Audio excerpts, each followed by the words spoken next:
Today I am finally sharing with you guys some recipes. I feel like I have been heavy on the hauls here lately, but I've got some for you. I originally was planning on sharing 4, so I might, if I save those recipes, I might add them in the description box so you guys can see. One was a sandwich and then some cookies that I really want to make. It's just the prep time was a little longer and I just haven't gotten to them yet. But in today's video, I have some pumpkin protein muffins to share, as well as a Crockpot soup. It's definitely started to cool off here in Texas, which is nice, although I feel like this coming weekend it's supposed to get back up to 90, but the past few days have been in the 70s and they've been wonderful. I'm looking forward to when that weather stays for a little longer than just a couple days. So the Crockpot soup is like a nacho soup. They're both brand new recipes. I have never made them before, so I filmed them to share with you guys. So let's go ahead and get into them. We are starting with some pumpkin protein muffins. And these are going to be a great, easy, on the go or at home breakfast. So I'll have the recipe that I am following in the description box. However, I am making one adjustment and we shall see how these turn out. I feel like they're still gonna be fine, but it calls for the all-purpose like baking mix from Kodiak. I went to 3 different stores and I could not find it. I just got the pancake mix and we're just gonna use that because pancakes make great muffins as well. So I've got my bag here and I'm going to be adding in to my bowl 3 cups. And there's a little bit left over for me to make some pancakes. Then I'm adding in 2 cups of sugar, a tablespoon of cinnamon, a tablespoon of pumpkin pie spice, 2 teaspoons of baking soda, and half a teaspoon of baking powder. So that's all the dry ingredients. We're gonna mix these together first. I do have my oven preheating to 350 degrees. Oh, I love the smell of pumpkin pie spice. It's so good. I just need the weather here in Texas to start cooperating. All right, I've got all the dry ingredients mixed together. Now I'm adding in a teaspoon of vanilla extract, half a cup of unsweetened applesauce, a 15-ounce can of pure pumpkin. So not pumpkin pie filling, but the actual 100% pure pumpkin, and a total of 3 eggs. Okay, that is it as far as ingredients. I'm gonna go ahead and mix the wet into the dry. My oven just beeped, so it is ready again at 350. I've got my cupcake liner or muffin tin with my silicone liners in here. I love these things. I'm pretty sure I have them linked in the Amazon link that's in the description box. I'm using a ice cream scoop. It says to use like a medium-sized scoop and do 2 scoops, so I'm just using this huge scoop to do 1 scoop in each. This recipe didn't tell me how many it makes, so I do have another pan out here. I feel like it's gonna make 2 pans, 24 probably. There's a lot of batter in here. So I'm gonna go ahead and fill these up and then we're gonna bake them for 20 to 23 minutes. These took about 30 minutes for me. Not sure if that is because I used a different baking mix or not, but I wanted to go ahead and show you guys. One, this is why I love silicone liners, because they just come out and then you can just get your muffin out really easily. Okay, yeah, that looks good. And they're still semi-warm. I let them cool for a little bit. That tastes really good. Since they're still semi-warm, I might go ahead and put a little butter on this, but nice, easy, not quick because it took 30 minutes, but easy breakfast option. Definitely for the rest of the week. It's gonna be super easy for the kids to just eat one out of the bread box. I keep them in a bread box on my counter, or they can also like zap them in the microwave for 10 seconds, get them a little warm. Definitely will make these again. Really delicious recipe. We are going to get dinner started using my crock pot, and we're actually gonna make a nacho soup.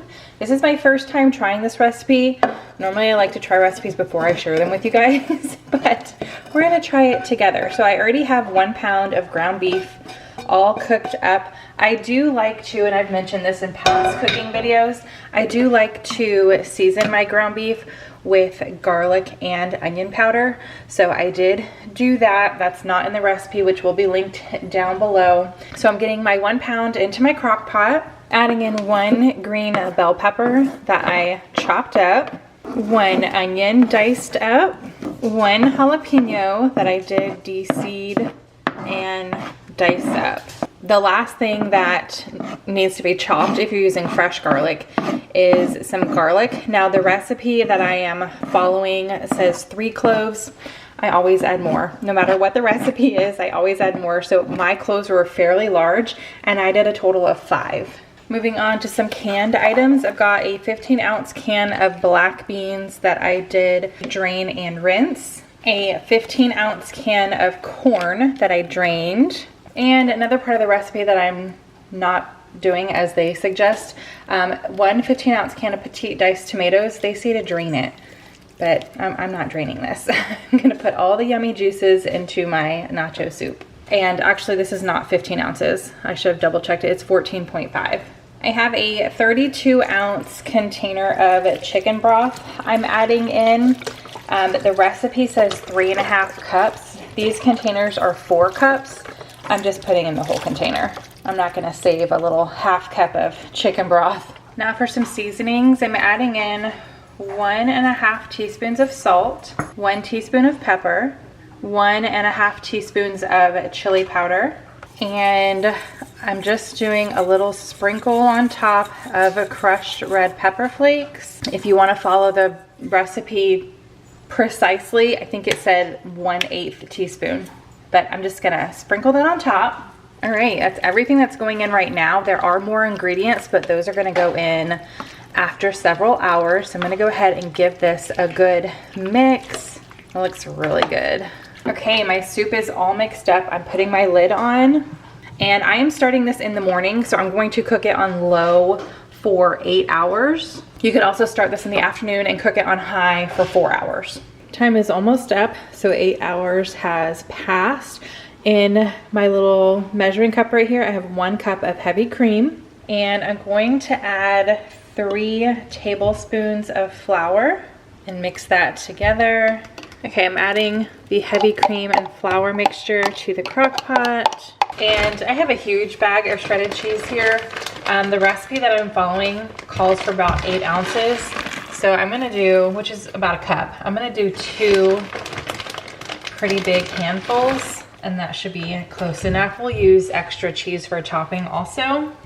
So I'm just gonna go ahead and mix the cheese and the heavy cream and everything into the soup, and then I'm gonna leave it on low and let it cook for another 30 minutes with the lid on. Okay, soup is done. I've already doled a bowl out so it can start cooling off a little bit. I need to get everybody else's ready. I did take a little bite of just the soup itself, not a bowl already made, and I feel like it's missing something. It's lacking in the flavor department. So I feel like I would try this recipe again, but I'm gonna add like salt and pepper, maybe not pepper. It does have a little bit of a kick to it, some salt to my bowl. Everybody else can just add what they want. I'll just let them know that I feel like it's missing a little bit of something. But I crushed up some chips, that's gonna help. Also added a little extra cheese and then some freshly chopped green onions. That's definitely gonna help, but I do feel like it's missing something, like it's lacking in the flavor department for sure. So I just wanted to let you guys know, since this was a new recipe, that if you want to make it, add something while it's cooking. I feel like it should have more flavor. So anyway, that is our dinner, starting with, you know, using the crock pot for this fall season. All right, so those are the 2 recipes. I hope you guys enjoyed. The links for both of those will be in the description box. As I filmed them, I kind of shared if I changed anything. I do that a lot with recipes, and what I thought of them after they were done. So if you enjoyed this video, give it a big thumbs up. If you are new, I would love for you to subscribe. If you guys have any video ideas for me, I'm all for them. I've definitely got into a haul rut, and I don't enjoy filming the hauls all the time. So give me any ideas and I'll just jot them down and see what I can do with my schedule and kids and all of that. But I hope you guys are having a fantastic day, and I will see you in the next video. Bye.